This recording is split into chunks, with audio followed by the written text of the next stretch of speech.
नाही, तर सातत्यानं जनजागृती व्हायला हवी आहे. ज्ञानोबाराय, तुकोबाराय, नाथराय, नामदेवराय यांच्या गाथेतनं, भजनातनं, प्रवचनातनं, कीर्तनातनं, शिबिरातनं लोकप्रबोधनाच्या बरोबर धर्मप्रबोधन अत्यंत गरजेचं आहे. मुसलमान ड्रायव्हर असला तर 5 वेळेची आझान सोडत नाही. तुम्हाला डोक्याला टोपी घालायची लाज वाटते, गंध लावायची लाज वाटते. शीख बांधव त्यांच्या मंदिरात गेले तर पगडी त्यांच्या डोक्याला कायमस्वरूपी असते.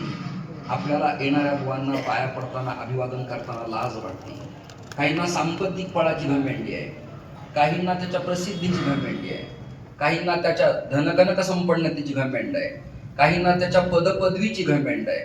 या शिथिल करून धर्मासाठी एकरूप होणं फारच गरजेचं प्रकरण निर्माण झालेलं आहे.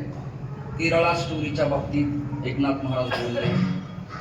छत्रपतींच्या बाबतीत आलेला जो स्वच्छ आणि स्पष्ट इतिहास आहे, छावा, तो सप्ताहात मंडपात दाखवणं येणाऱ्या काळात गरजेचं आहे. आम्ही एकेकाळी सिनेमा न दाखवावा अशा घोषणा करत होतो, मात्र आज असं वाटतं